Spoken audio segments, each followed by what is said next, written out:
You have been chasing mirages. You told yourself, once I get there, then I will finally feel alive. Once I achieve that, then I will allow myself to be happy. You have hung your peace on a promotion, your self-respect on a number, your worth on applause. And every time you arrived at some little peak, the feeling faded faster than you care to admit. Listen carefully. That emptiness is not a defect in you. It is a defect in your definition of success. Success is not a place where you arrive. It is the quality of life you experience while you are becoming the person you were meant to be. The world has been lying to you from your earliest days. It showed you images of men surrounded by symbols, houses, carriages, titles, companies, shining offices, and whispered, "This is success."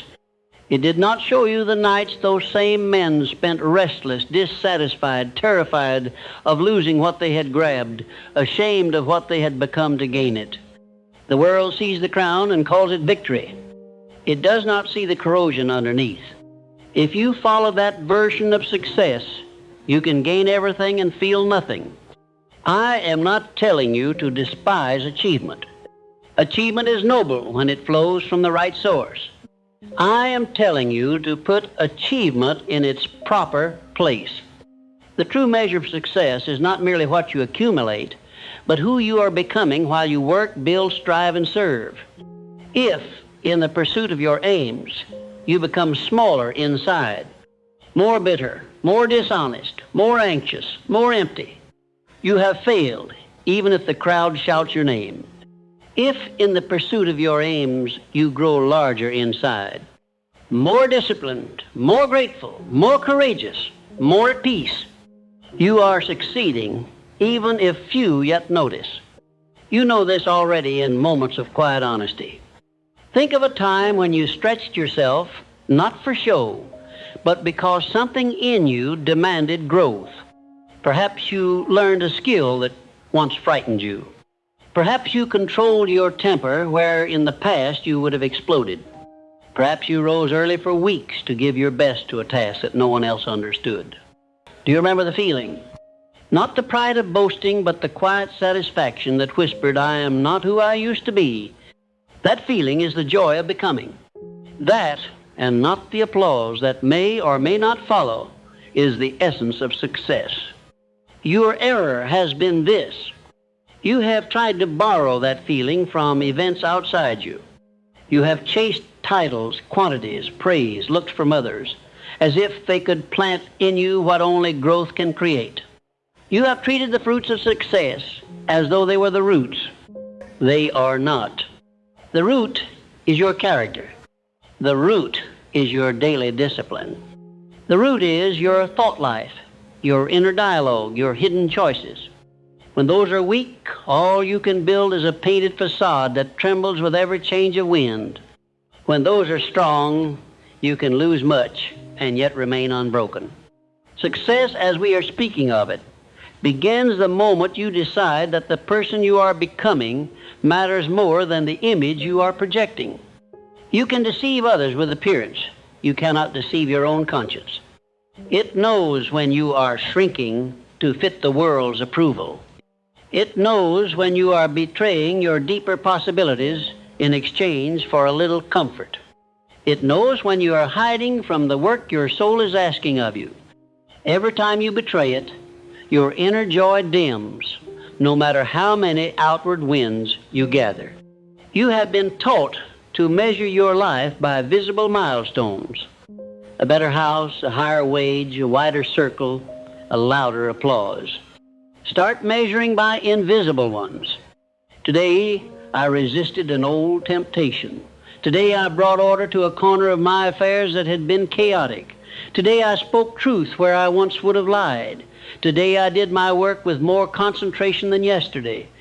Today, I treated myself with more fairness, and others with more patience. These are small movements to the eye, but to your spirit, they are steps up a mountain. The joy you feel when you notice them is not illusion. It is your nature recognizing its own advancement. Understand this law. Every genuine effort to grow, no matter how small in the world's eyes, carries its own reward in the moment. The reward is not always money or praise.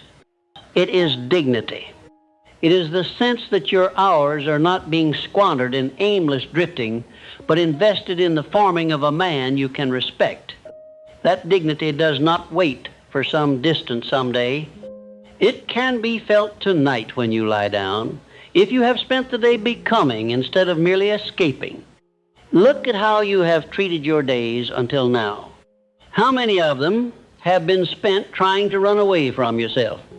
You drown discomfort in distraction. You silence the call to purpose with noise. You fill your schedule with busyness that leads nowhere, simply to avoid the pain of facing what you could be. Then you call this avoidance rest and wonder why you do not feel restored. There is no joy in running from your own potential. There is only momentary numbness. Now imagine another way. Imagine that you wake with a clear aim for the day, an aim that fits into a larger purpose you have chosen deliberately. You know which part of yourself you are training today. Your body, your mind, your skill, your patience, your courage. You move through your tasks not as a victim of demands, but as an active builder of your own destiny. The work may still be hard, the circumstances imperfect, the rewards delayed, but under it all is a steady flame. I am in the process of becoming something greater than I was. That flame is joy, quiet, not loud, steady, not explosive, but joy nonetheless. You may say, this sounds like philosophy. I need practical instructions. Here is your first instruction. Decide once and for all what kind of man you intend to become, regardless of what you own or where you stand. Describe him in terms of qualities, not trophies. Is he disciplined or careless? Honest or convenient? Calm or easily shaken? Generous or close-fisted? Persistent or easily discouraged? Clear in thought or muddled? Responsible or blaming? Write this man down in plain words.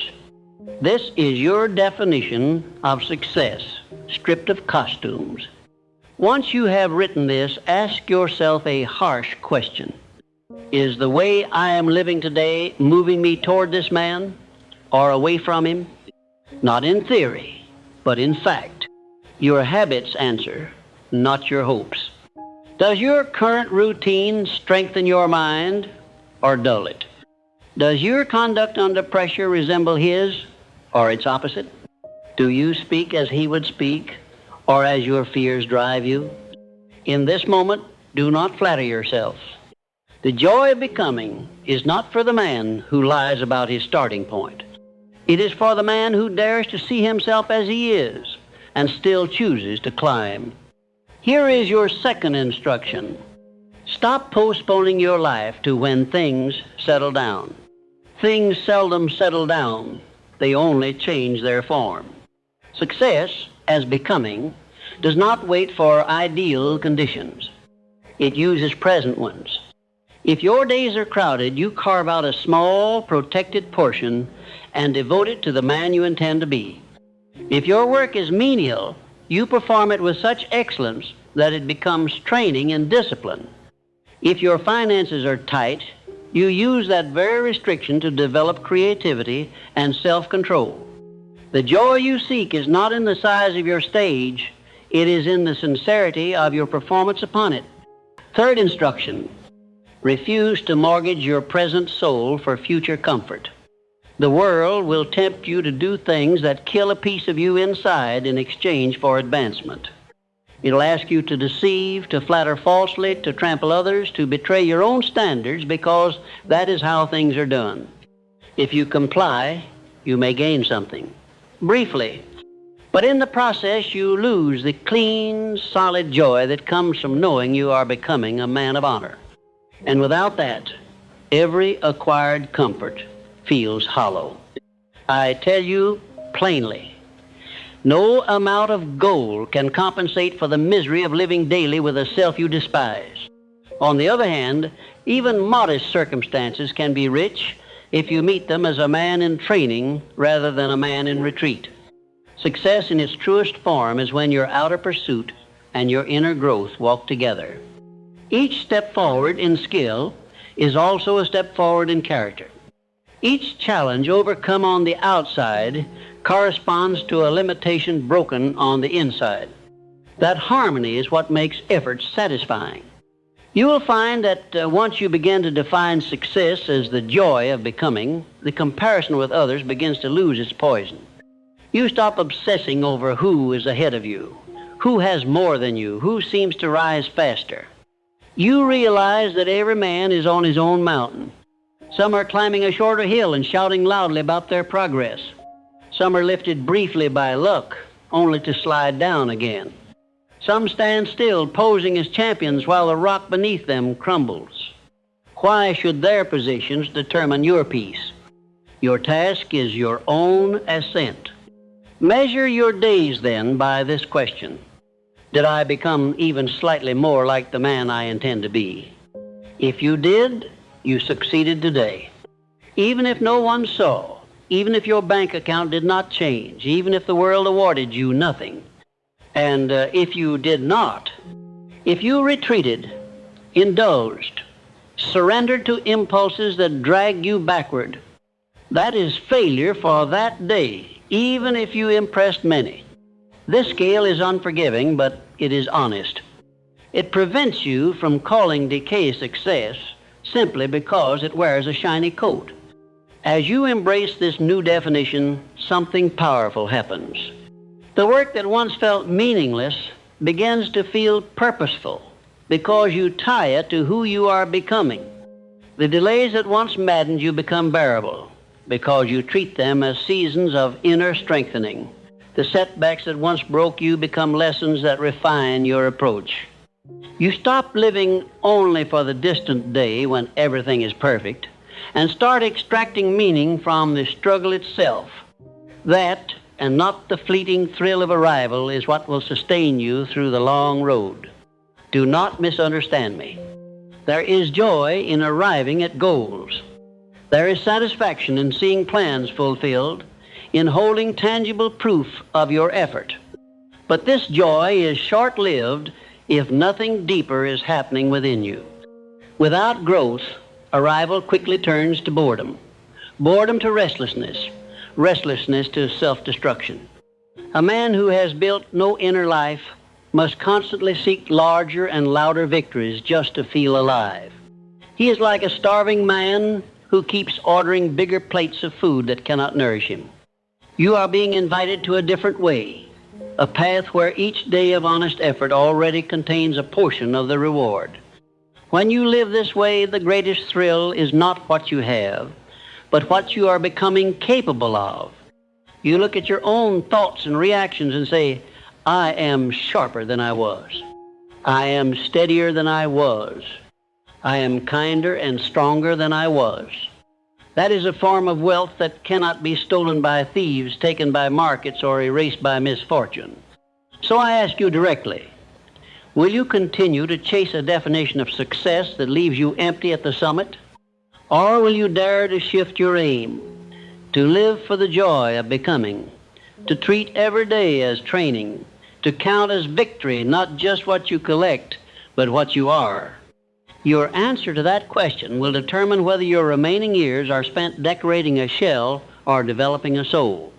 Success, in its highest form, is reserved for those who choose the second. If you are willing to accept that success is found in the joy of becoming, then your first task is to build a life that allows you to feel that joy every day, not in fantasy, but in fact.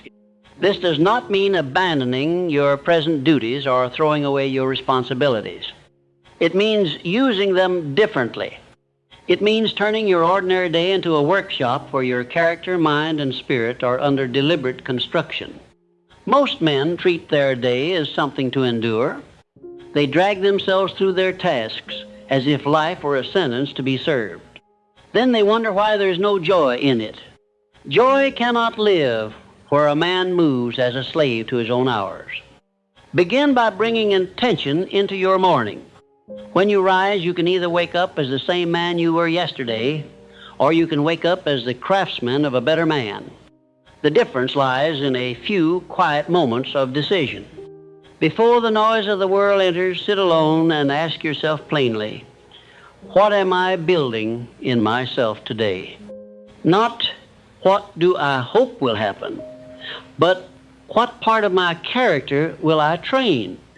Maybe you decide that today you will become more disciplined in your work, more patient in your speech, more orderly in your surroundings, more focused in your thinking. Choose one or two qualities only. A scattered aim produces a scattered day. Once chosen, bring that aim down to specific actions. Do not leave it as a noble cloud. If you intend to grow in discipline, decide that you will start your work at a precise time and not delay it for comfort's sake. Decide that you will finish one important task before you allow yourself lesser ones. If you intend to grow in patience, decide that when irritation rises, you will pause, breathe, and answer softly rather than sharply. If you intend to grow in clarity, decide that you will take time to think on paper about one stubborn problem instead of avoiding it. These small acts are the tools that shape the inner man. As you move through the day, watch yourself as both worker and witness. Do not drift in a fog. Observe your own reactions. When something does not go your way, see it as material. Instead of saying, why must this happen now? Say, here is my lesson. When someone speaks unfairly to you, you have a chance to practice dignity. When a task bores you, you have a chance to practice attention. When fatigue comes, you have a chance to practice finishing what you started. This point of view does not remove difficulty. It redeems it. You stop seeing the day as an enemy and start seeing it as a training ground. This is where the joy begins to appear. Not as laughter and excitement, but as a quiet satisfaction that accompanies you even when things are not ideal. You know what it feels like to go to bed after a day wasted in avoidance. You lie down heavy, restless, blaming the world, but secretly blaming yourself. Now you will begin to know what it feels like to lie down after a day in which you kept faith with your intention. Even if the day was hard, there is a sense of inner order. I did not hide. I did not collapse. I used what was given. That feeling is priceless. It is the early fruit of becoming. Understand that the joy of becoming is linked to effort, not ease. If you chase only comfort, you will constantly run away from the very experiences that could make you proud of yourself. You will avoid challenges, avoid honest self-examination, avoid any endeavor that risks exposing your weakness. Then you will complain that life feels dull and meaningless. How could it feel otherwise? You have wrapped yourself in safety so tightly that no growth can reach you. The tree that refuses wind will never grow strong wood. You must make peace with discomfort, not as an enemy, but as a sign that you are stepping out of the small circle you have been living in. When you stretch your mind to learn, it feels awkward at first. When you train your body after years of neglect, it protests. When you begin to speak truth where you used to stay silent, your heart beats faster. When you set boundaries with those who waste your time, you feel uneasy. All of this is natural. The joy does not come in the first sting. It comes when you realize, I can endure this. I did not die. I am expanding. Many men wait for joy to come only at the end of a journey. They say, once I have mastered this skill, once my body is transformed, once my finances are secure, then I will feel good. They turn the present into a narrow, joyless tunnel they must crawl through to reach some distant light. No wonder they give up. A man who denies himself all satisfaction until he arrives will rarely arrive. The road is too long to be walked in misery. The secret is to treat each honest effort as a partial reward. You say to yourself, I have not arrived, but today I moved a step, and that is worthy of respect. That respect is the seed of joy. Do not confuse this with self-satisfaction that excuses mediocrity. I am not telling you to praise yourself for laziness and call it acceptance. I am telling you to recognize progress where it is real, even if it is small. The man who cannot notice small advances will never persist long enough to see large ones. A sculptor does not despise the early cuts in the stone because the statue is not yet visible.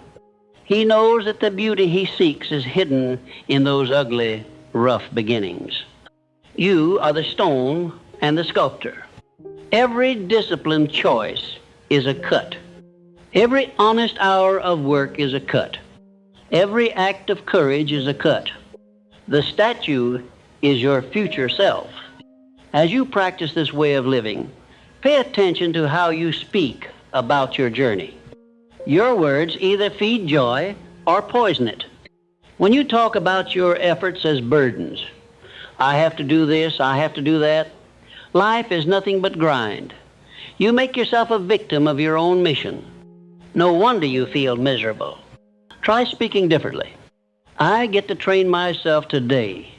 I choose to do what others avoid. I am privileged to have work that sharpens me. At first, this may sound forced, but with repetition, it becomes natural.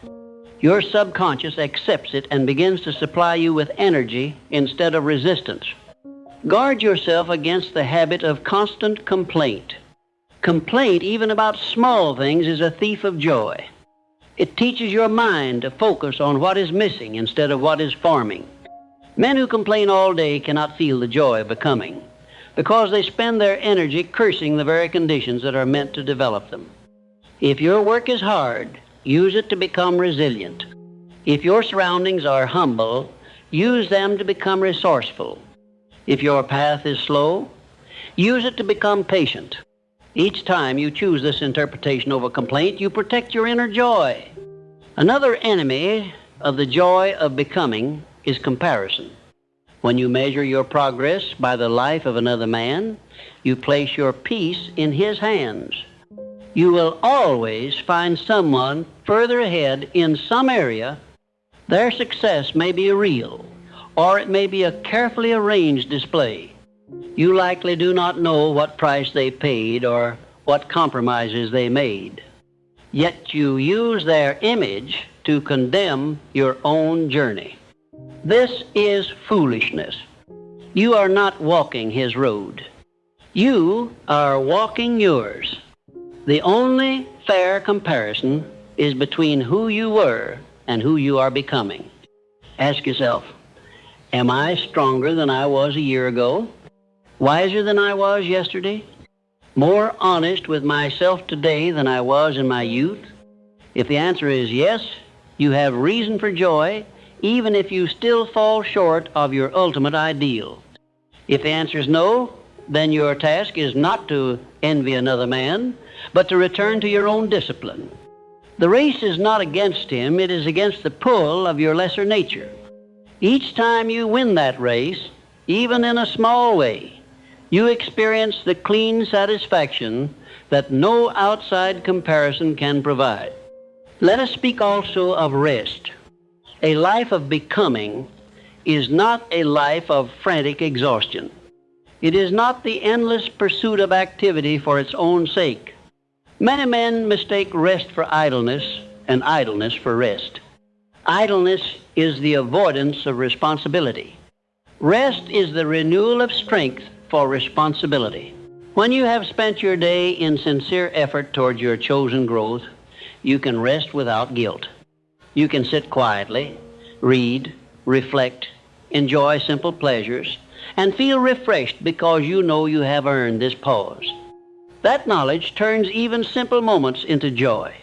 But when you have avoided your work, when you have fled from your duties, your so-called rest does not restore you. You feel uneasy, haunted by the tasks you dodged. the promises you broke to yourself. Your body may be still, but your mind is not at peace. The joy of becoming is intimately tied to honest labor. You do not have to work like a machine, but you must work like a man who respects his purpose. There is a deep, ancient satisfaction in that, a satisfaction your ancestors knew when they ended a day of real effort. You will also need to reconsider what you call failure. Right now, failure is likely a word that brings shame and paralysis. You treat it as a verdict about your worth. This mindset kills joy. It makes every misstep feel like proof that you should never have tried. In such a state, you live timidly, avoiding any venture that might expose you to failure, and so you avoid everything that could cause real growth. You become a clever prisoner, guarding the door of your own cell. In a life devoted to becoming, failure must be redefined as feedback. It is not the end of the story, it is part of the training.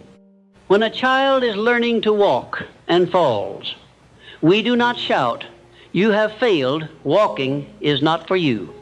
We understand that falling is the process of learning balance. Yet as adults, we forget this simple truth. We expect to move from ignorance to excellence without the mess of trial and error. That expectation is childish. If you want the joy of becoming, you must allow yourself to be a beginner in some areas for a while. The stumbles you endure there are not disgrace. They are evidence that you have stepped out of the stagnant comfort of never trying. When you fail, ask precise questions. What exactly did I do? What exactly did not work? What can I adjust next time? This attitude turns failure into a teacher instead of a tormentor. With every lesson, you become more skillful, more humble, more resilient. And as you notice this improvement, the sting of failure lessens. You begin to feel a strange gratitude even for the disappointments because they reveal weaknesses you can now strengthen. That is a higher joy than the shallow pleasure of never being tested. Remember also that no one else can feel for you the inner satisfaction of your own progress. Others can congratulate you or ignore you.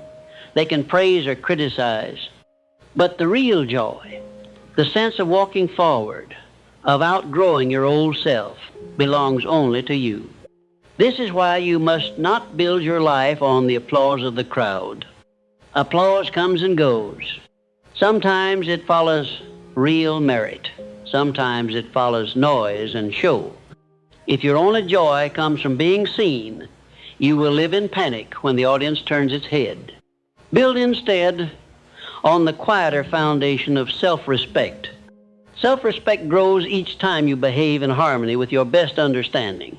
When you keep your word, even in small matters, you respect yourself. When you do your work thoroughly instead of hastily, you respect yourself. When you admit a mistake and correct it, you respect yourself. When you put effort into your growth, even when no one is watching, you respect yourself. These acts may not bring cheering, but they build something sturdier, a sense that you can trust your own character. That trust is a source of deep joy. You may be tempted to ask, what about money? What about status? What about visible success? I will answer you plainly. When you devote yourself to becoming more capable, more reliable, more disciplined, more thoughtful, you inevitably increase your value in any field you choose. The world has always needed men who can be trusted to think clearly, work steadily, and stand firmly. Such men are rare. Their services are sought. Their contributions are noticed over time. Wealth and recognition often follow them, not because they chased these things directly, but because they became the kind of men to whom opportunity is drawn. And here is the important point. If you have learned to find joy in becoming, then when money and recognition come, they do not corrupt you. They do not become your only source of worth. They remain tools and bonuses. You will enjoy them, yes, but you will not be controlled by them. If they grow, you stay steady. If they shrink, you stay steady. Your real treasure is your character, your discipline, your developed mind, your strengthened spirit. No turn of fortune can take these away. Think of success, then, as a fire you build within, not a trophy you chase without. Each decision for growth is a piece of wood added. Each act of courage is a spark. Each day of consistency is a breath that keeps the flame alive. At first it may be small, barely warming your hands.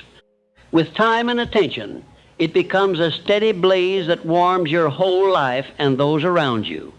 The world may or may not call you successful according to its shallow measures. But if that fire burns bright, if you feel the joy becoming day after day, you will know, in the only way that matters, that you have succeeded. So as you move forward, do not ask only, what am I getting? Ask, what am I becoming while I get it? Do not ask only, how far have I climbed? Ask, how have I changed during the climb? Do not ask, do others think I am successful? Ask, can I, in honest silence, respect the man I am building? If you can answer yes to that last question more and more often, you are already tasting the true joy that success was meant to bring. Not at the end of the road, but with every deliberate step you take along it. To live this way, to treat success as the joy of becoming, demands that you change your relationship with time. You must stop looking at your life as a series of disconnected days and start seeing it as one continuous line of development. Each day is not an isolated event, it is a brick in a structure. When you waste a day, you are not simply taking a break. You are placing a weak stone in the wall of your own character. When you use a day well, you are reinforcing that wall. The joy you seek arises when you can look back over a stretch of time, whether weeks or years, and see a clear direction, not perfection, but progress. This is why it is dangerous to live only for peaks. Peaks are rare, big victories, great recognitions, dramatic breakthroughs. If you depend on such events to feel alive, you will spend most of your life in boredom and frustration. True success is built in the valleys. The ordinary mornings when you choose to rise, the quiet evenings when you study instead of drifting, the troublesome days when you show up and do your duty anyway. The joy of becoming visits you most often not when you stand on a mountaintop, but when you realize in a simple moment, I am not the man I used to be.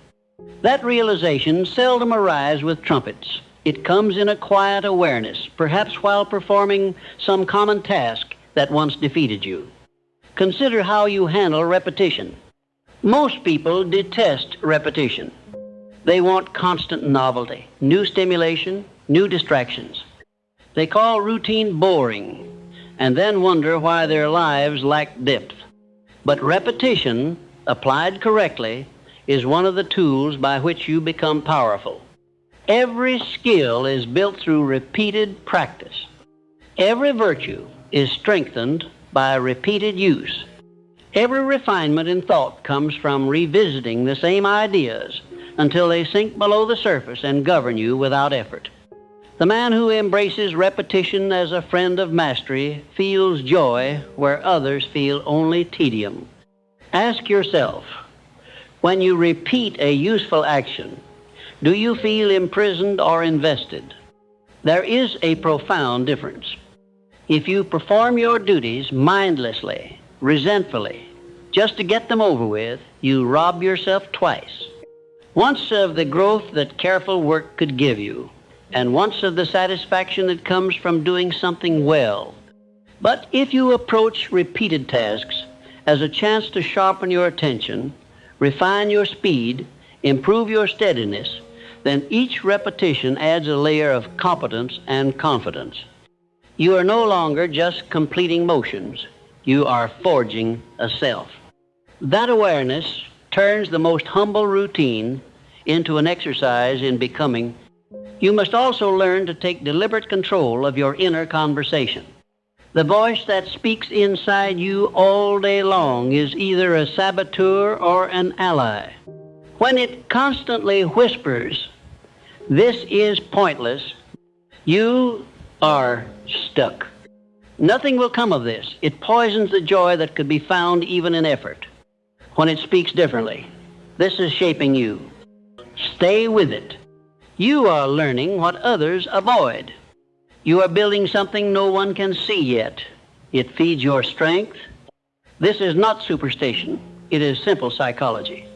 You cannot feel like a builder while thinking like a victim. Do not wait for life to change your inner voice. That is your responsibility. Learn to interrupt thoughts that strip meaning from your work and replace them with thoughts that recognize its value. For example, when you catch yourself saying, "I am so behind," correct it to, "I have begun." Many never begin.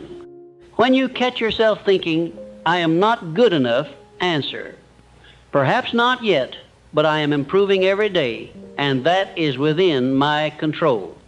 When you think, "This will never change," respond, "Everything changes when a man persists long enough." Over time, this inner correction becomes a habit. The mind that once eroded your joy becomes a wellspring of encouragement. Another essential element of the joy of becoming is the discovery and pursuit of a definite purpose. You cannot feel truly alive if you wander without direction. Activity alone is not enough. Many men work from dawn to dusk and yet feel dead inside because their labor is not connected to anything they truly value. To experience real satisfaction, you must know why you are doing what you are doing. Your purpose does not need to be grand in the eyes of the world. It must be compelling to you. It might be to master a craft, to build a useful enterprise, to uplift your family, to teach and develop others, to pursue excellence in a chosen field. Once you have chosen such a purpose, align your daily actions with it. This alignment is where joy lives. A day in which you have taken even one solid step toward a purpose you deeply believe in is a successful day. Regardless of how small that step appears, you may still be far from your visible goal, but you are close to something more important. The knowledge that you are on your own true path. A man who walks his own path, however modest, feels a peace that the man copying others never knows. You must, however, guard this purpose from two thieves, doubt and distraction. Doubt whispers, "Who do you think you are to aim at such things?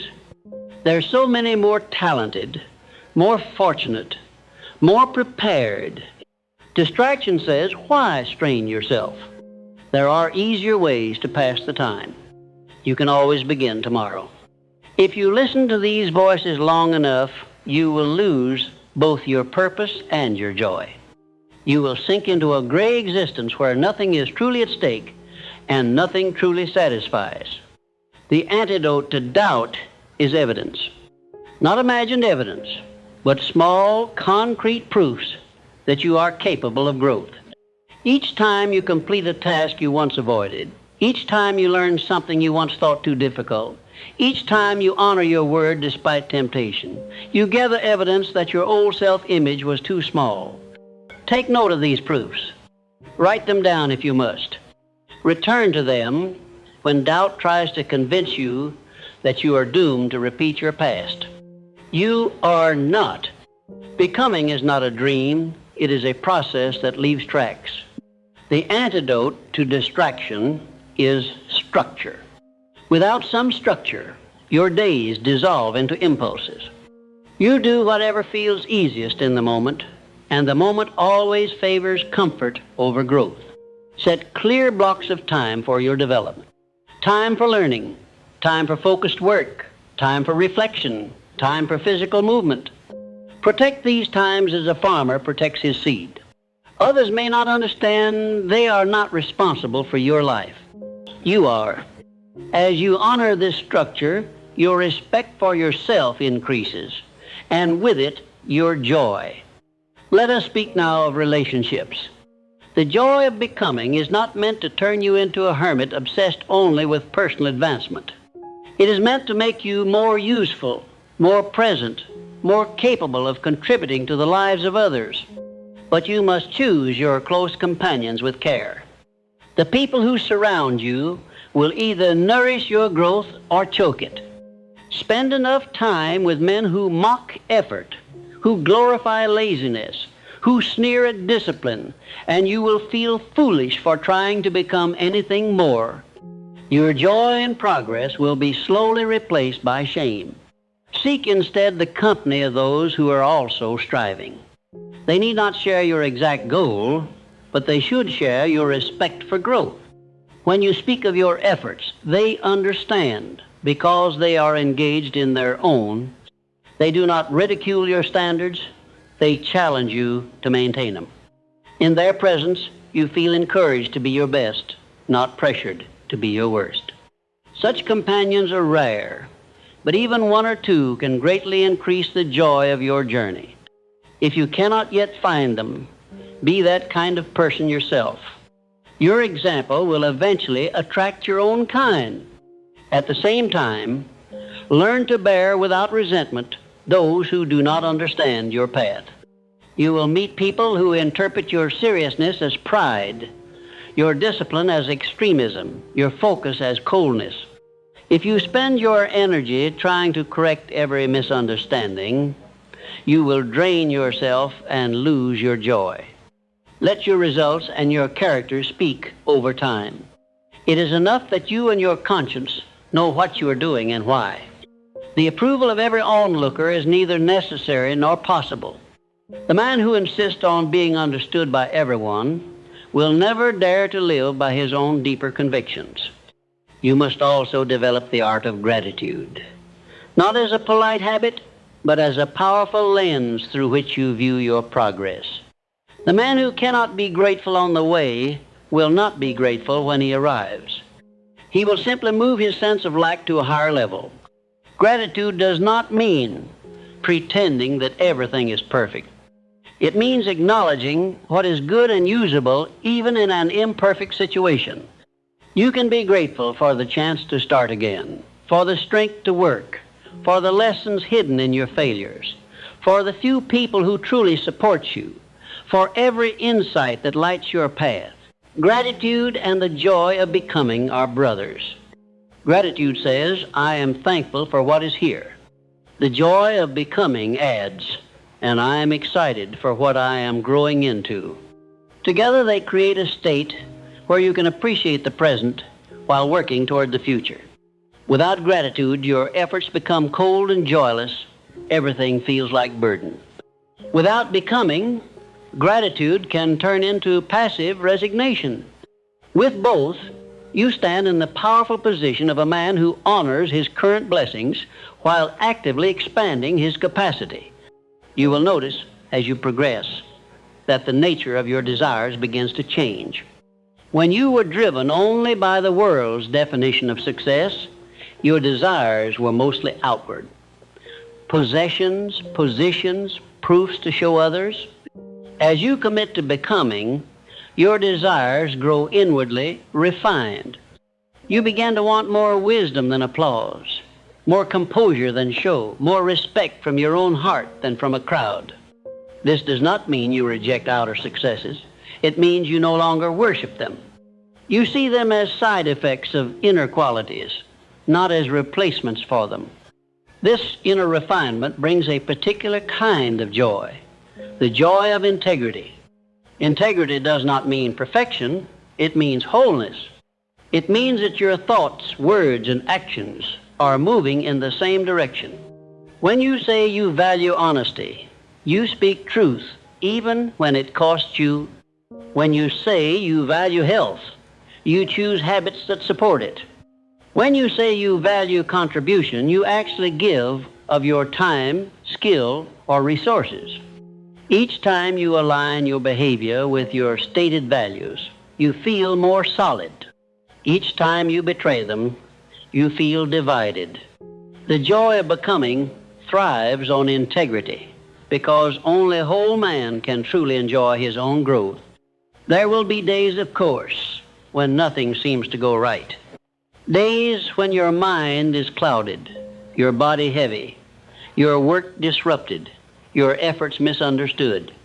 On such days, you may be tempted to think, what is the point of all this talk of joy? I feel none of it. Remember then that joy is not the same as constant pleasant emotion. Even a man who loves the sea will experience storms. Joy, in this context, is the deeper assurance that even storms are part of the voyage you have chosen.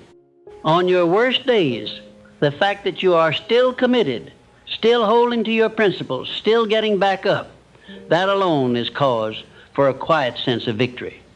One of the most powerful exercises you can practice to sustain this joy is honest review at regular intervals, perhaps weekly or monthly. Sit down alone and write in simple language what has changed in you.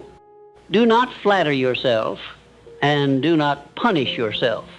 Simply observe. Here I was impatient and I regret it. Here I showed more patience than I once would have. Here I neglected my work and paid the price. Here I persisted and saw growth. Here I allowed fear to guide me. Here I acted in spite of it. This practice sharpens your awareness of becoming. You see clearly that you are not stuck, that you are capable of adjustment. Awareness itself becomes a source of strength. In these reviews, also note the moments that brought you genuine satisfaction. Not the clamorous pleasures, but the deep ones. Perhaps it was finishing a task you had feared. Perhaps it was reconciling with someone you had offended. Perhaps it was resisting a habit that once ruled you. These are the jewels in your days. Keep them in view. The more you recognize where real joy has come from, the more you will dedicate yourself to the kinds of actions that produce it. Over time, something remarkable happens. The man who once felt dragged through his own life begins to feel like a participant in something meaningful. He no longer asks, "When will my life begin?" He sees that it is already in motion, right here, in the very efforts he is making to refine himself. He may still aim at large external goals, but he no longer postpones his happiness until they are achieved. He understands that the truest success is the daily experience of becoming more aligned with his highest possibilities. This does not make him naive about hardship. He feels pain, disappointment, and fatigue as any man does. But under these feelings runs a stronger current. I am in process. This struggle is not pointless. I am shaping myself. Knowing that, he can endure much without collapsing into despair. His joy is not the fragile joy of good weather. It is the rooted joy of a tree that has grown deep enough roots to draw strength even in dry seasons. And as his inner life stabilizes, his outer life begins to reflect it. He makes better decisions because he is less ruled by impulse. He builds better relationships because he is more honest and present. He achieves more in his work because he is less distracted by meaningless pursuits. Opportunities that once frightened him now excite him because he knows he has the capacity to grow into them. People who once doubted him begin to rely on him, drawn by the quiet authority that comes from consistent becoming. The joy he feels within translates into value he can offer without. This, then, is the nature of real success. It is not a distant prize that suddenly cures all dissatisfaction. It is a continuous, unfolding experience of growth in which you can stand each day, look yourself in the eye and say, I am not yet what I intend to be, but I am moving. I am learning. I am becoming. If you can say that honestly, if your days bear witness to it, then you are already living what many seek. and never find. You now see that success, in its highest expression, is not a single event, but a way of living with yourself. The question before you is simple. Will you continue to treat your growth as an afterthought, or will you arrange your whole life around the man you are becoming? Do not answer quickly. A quick answer is usually shallow. Sit with it. You have given your years to many things: habit, fear, distraction, the expectations of others. Are you willing, at last, to give your remaining years to the deliberate building of a self you can respect? One of the most powerful realizations you can adopt is this: you are already paying a price every day. There is a price for discipline, and there is a price for neglect. There is a price for telling the truth, and there is a price for lying. There is a price for courage, and there's a price for cowardice. You do not escape payment. You only choose what you are buying with your life. When you choose discipline, truth, and courage, you buy the joy of becoming. When you choose neglect, convenient falsehood, and cowardice, you buy regret. Regret is the most expensive purchase a man can make, and yet many pay for it daily. You may ask, is it not exhausting to live always striving, always pushing to become more? The answer is no, provided you are striving in the right spirit. What exhausts a man is not purposeful effort. It is effort that fights against his own conscience.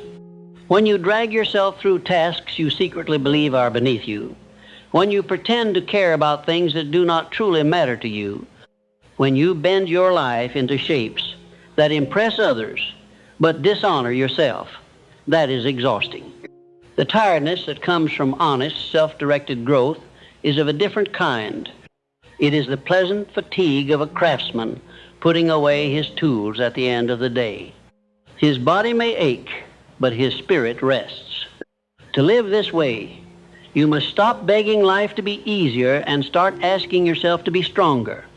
The man who spends his days demanding lighter burdens never feels the joy of discovering how much he can carry. He remains a stranger to his own capacity. The man who accepts that burdens will always exist and chooses instead to grow stronger shoulders finds a strange contentment. He is no longer waiting for the world to change before he permits himself to be at peace. He finds peace in knowing that whatever the demand, he is developing the power to meet it. Take a hard look at the story you are secretly telling yourself about your life. Perhaps it sounds like this: if only I had been born into a different family, in a different time, in a different place. If only these people understood me. If only I had their advantage. Then I would be further ahead, happier, more successful. This story may feel comforting because it places responsibility outside you, but it kills the joy of becoming.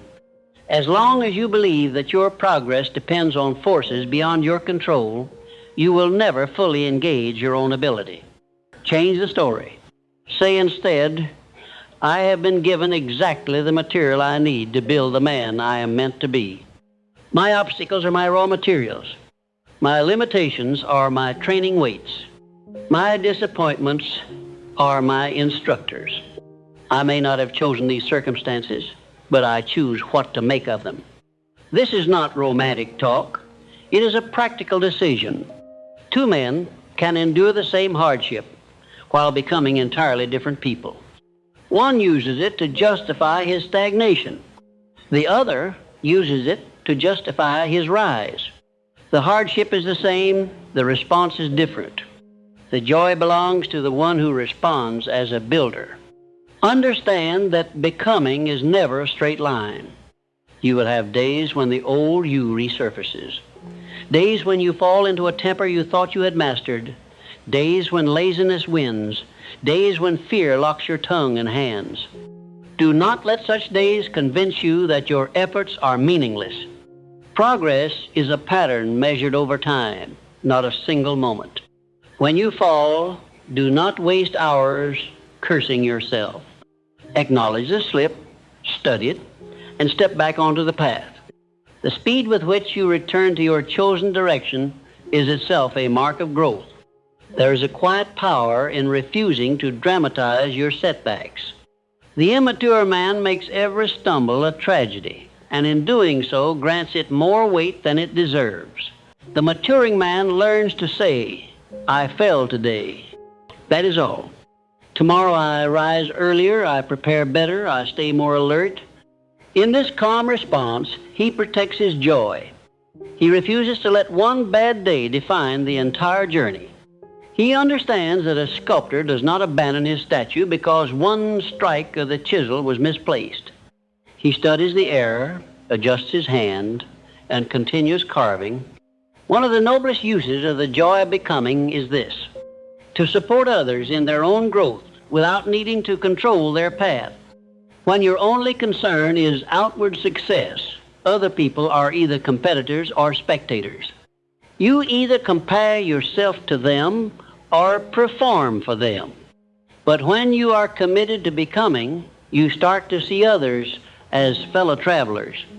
Some are behind you in certain ways you can help them. Some are ahead of you in other ways you can learn from them. This removes much of the secret bitterness and envy that poisons so many hearts. To encourage another in his growth, you need not deliver long speeches. Sometimes a simple acknowledgement, "I see the effort you are making," is enough to kindle joy in someone who feels unseen. When you share your own struggles honestly, without pretending to be a flawless example, you give others permission to grow without shame. When you hold your standards firmly but without arrogance, you quietly remind those around you that they too can become more than they have been. In this way, your joy in becoming multiplies. It is no longer confined to your private experience. It radiates and awakens others. Yet, remember, you are never responsible for another person's decision to grow. You may inspire, invite, demonstrate, and support, but you cannot live their life for them. If you tie your joy entirely to whether others change, you will forever be at the mercy of their choices. Rejoice when someone embraces the path of becoming alongside you. Do not collapse when they refuse it. Your own commitment must remain independent. The fire in your chest must be fed by your own wood. As you deepen in this way of life, your understanding of arrival changes. Once you dreamed of a day when all struggle would end and you would finally relax, having made it. Now you begin to see that such an idea was childish. A living thing that stops growing begins to die. Your joy does not come from reaching a point where all effort ceases, but from knowing that your efforts are directed, meaningful, and aligned with who you wish to be. You do not seek to escape growth, you seek to sustain it gracefully. Paradoxically, this attitude often leads to greater outward success than the frantic chase ever could. The man who is obsessed with appearing successful tends to make short-sighted decisions. He grabs at quick gains, compromises his values, overextends himself, and builds a life that looks impressive but feels hollow. The man who focuses on becoming makes different choices. He asks, will this strengthen or weaken me? Will this deepen my skills, my understanding, my character? Does this align with my purpose? Such a man may seem slow at first, but his foundation is strong. When fortune visits, he is ready to handle it. When misfortune strikes, he is ready to endure it. His success, when it appears, is not a fragile structure, but a solid extension of who he has become. Do not be afraid if this path makes you seem unusual.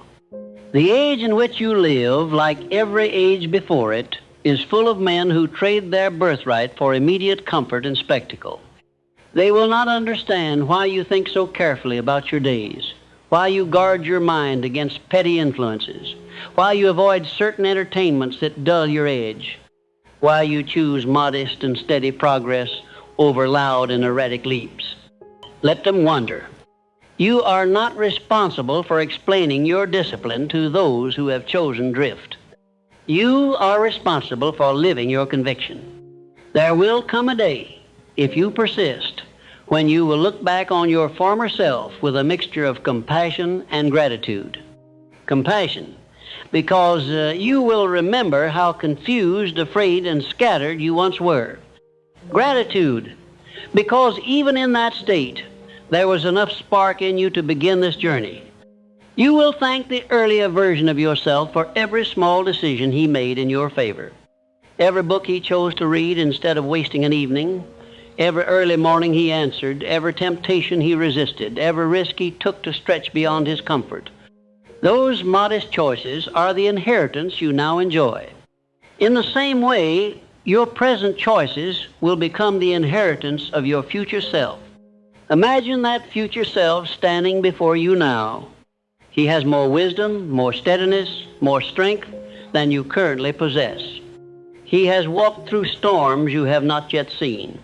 He bears scars, perhaps, but also a light in his eyes that comes only from having remained faithful to his purpose. What would he ask of you today? Would he urge you to postpone your growth until circumstances improve? Would he tell you to drown your discomfort in shallow distractions? Or would he say, begin, continue? Do not betray the man I became by refusing to plant the seeds in your time. Success, understood as the joy of becoming, is not something you wait to feel until others approve of your progress. It is something you can feel this very hour if you choose to align your next action with your highest understanding. You do not have to wait for a promotion to start taking pride in the quality of your work. You do not have to wait for a perfect opportunity to practice courage. You do not have to wait for ideal conditions to begin mastering your thoughts. The door to becoming is always near. It is the next choice you make. So let this be your resolve. You will no longer treat your life as a rehearsal. Every day counts. Every hour counts. Not in a frantic, fearful way, but in a serious and joyful way.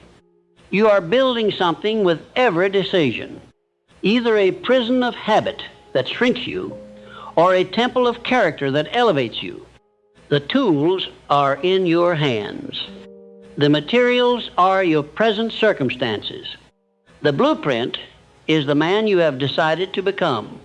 When you rise tomorrow, do not ask life what it plans to do with you. Ask yourself what you plan to do with life. Set your intention, choose your actions, guard your thoughts, and walk through the day with a quiet awareness that you are not merely passing time, you are shaping a soul.